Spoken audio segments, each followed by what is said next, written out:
Hey guys, Eric Peacock here. We're still working on summer bodies are made in the spring.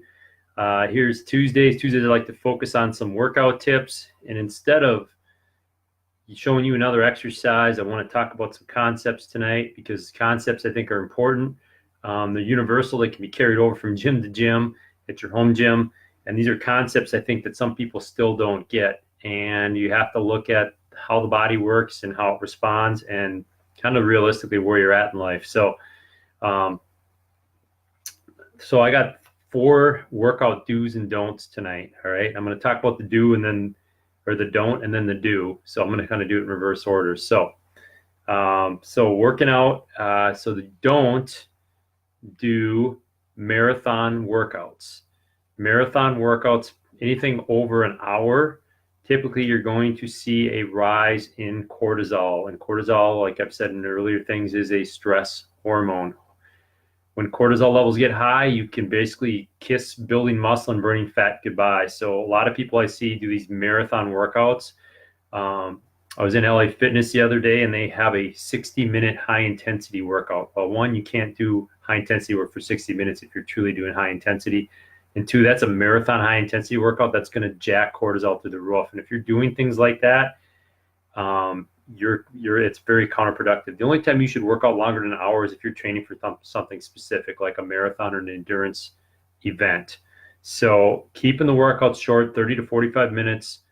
You know, I would recommend those workouts are short, intense, and that will keep the stress hormone levels lower. It'll also keep your nervous system functioning better. When you're trying to work hard for over an hour, it just sabotages your central nervous system. And when you do that, you're shot, your brain's shot, your focus is shot. So you're no good for the other roles in life that you got to play at work, at home. So 30 to 45 minutes, keep it short, keep it focused, keep it intense. Meaning you're not standing around jibber jabbering. When people tell me they spend 2 hours at the gym, I wonder how much of that is working out and how much is social time. It's not how long you're at the gym, it's what you do when you're there that's important. Number 2, don't get focused on the body, or I should say the spot reduction mentality or the isolation mentality. Like I got to work the crap out of my triceps to spot reduce my triceps, or I got to work the crap out of my abs to spot reduce my abs. Your workouts, and I'm talking to most people, and I'm kind of thinking like my age range, 40 to 55 years old, who a lot of my friends on Facebook are. I'm thinking you guys have a lot going on. Most people do have a lot going on.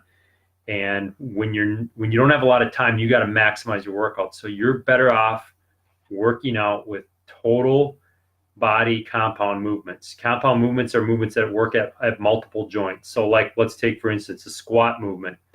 Squat works at the ankle, hip, and knee. That's 3 joints. Whereas you do the leg extension machine, that's 1 joint. Or if you do the inner thigh machine, that's 1 joint. So focusing on total body compound movements. And I like to mix in upper to lower because that creates circulation throughout the body, which can help with fat loss. It also helps your cardiovascular system and also level changing. So going from down on the ground to up in the, standing up, that's a great way to get your heart rate up and challenge your cardiovascular system. Also to get the intensity of the workout up. So for instance, I might have somebody do a squat and then they go down to the floor and do a push-up. So the way I like to break up these workouts, and I'll just give you some examples, is you have your vertical push, which is simply overhead pressing, with a bar, dumbbell, a band, some type of overhead pressing. A vertical pull, which is either going to be pull-ups or pull-downs. So we're going to have a vertical push and a vertical pull. A horizontal push, which is going to be a push-up, a chest press, a bench press, anything like that is going to be a horizontal push.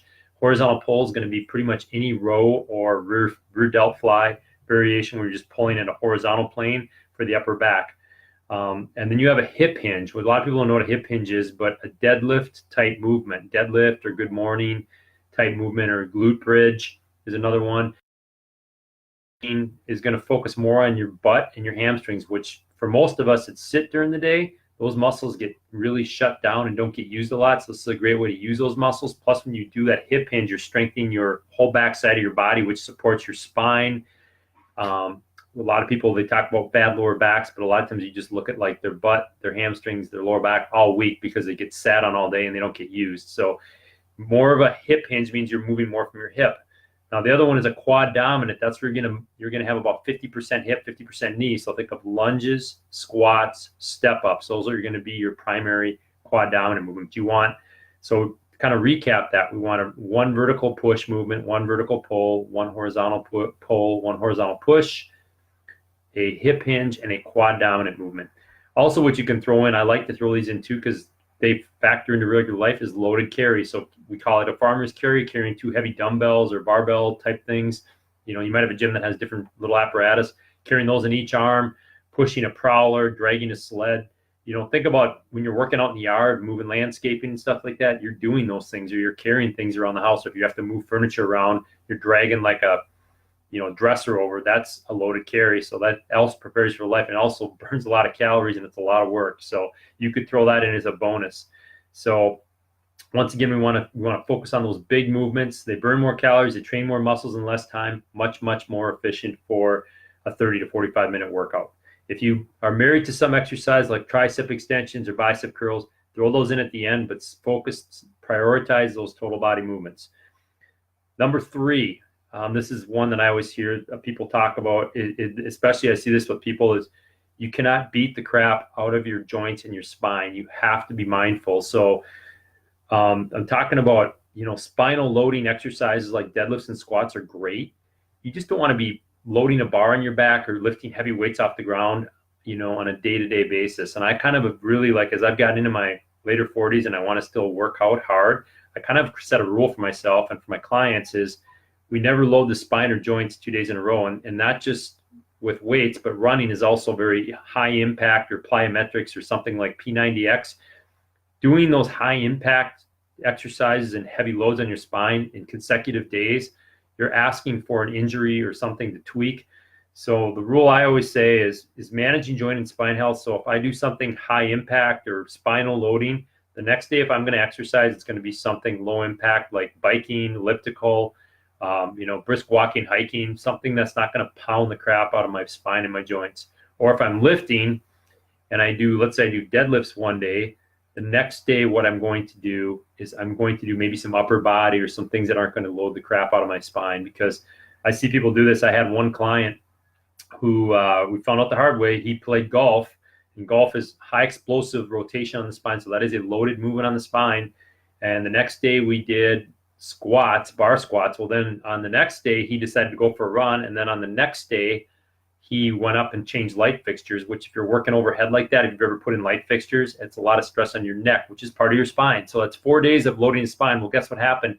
His back flipped. He woke up on the next day after that 4th consecutive day of doing that, and his back hurt really weird. And we found out that he had a herniated disc. Now, it might have been there for a while, but that probably aggravated it, even if it was or wasn't. But that really kind of brought it forefront to me, is that if we want to keep working out hard, we've got to have recovery days or active recovery days in between to let those joints rest. If we pound the crap out of our joints every day, eventually there's going to be hell to pay somewhere in your body. Either it's going to be a knee problem, a lower back problem, something's going to give. So you have to be mindful of joint health. So if you're working out and you're going to the gym every day, make sure you're alternating high impact and low impact days. Or if you're doing your cardio, don't run 2 days in a row.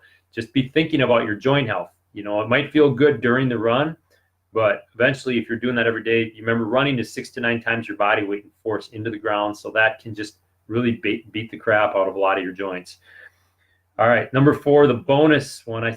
This is one I said. So one of my big pet peeves in the gym is, phones are great for a lot of things. I mean, I like my smartphone for certain things, but people get so damn addicted to them that they lose focus. So do not text, email, play stupid games. I see all this stuff at the gym, and it takes away from your focus. One of the best ways to get the best results from your workout is to focus. Focus, what muscle group am I targeting? Where should my feet be? What should I be doing?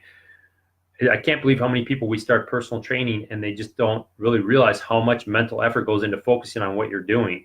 When I see people on their phones or emailing and stuff, it just really takes away from the focus of the workout. Plus, there's been studies to show that it downregulates your nervous system, and you want your nervous system upregulated. You want all cylinders firing for workouts, especially if you're doing heavier weight training. So don't sit on your phone and do that. Do something productive between sets. Do mobility work, do some stretching, do something different, but don't sit there on your phone. We spend plenty of time on our phone. But the do on this is because some of you guys know is I'm a big music fan, especially 80s hair metal for working out. I love Apple Play and some of these Spotify's and some of these things because you can create kick-ass playlists. And I don't know about you, but music is something that really seems to fire a lot of people up. So, one of the do's I would say is regularly rotate and create new playlists because you want to create an environment that fires you up. Whatever that music is, you might polka music might fire you up. That's great. Whatever works for you. It doesn't have to be 80s hair metal just because I like it. But just to recap our 4 points, workout do's and don'ts. Don't do marathon workouts because it jacks up your cortisol, your stress hormone. And do keep your workouts short. I recommend 30 to 45 minutes of continuous intense effort. Number 2 is focus on total body compound movements, big movements, squats, presses, rows. Don't focus on isolation movements or spot reduction movements like inner thigh, tricep kickbacks, all those little movements. If you want to do those, do them at the end as kind of like icing on the cake.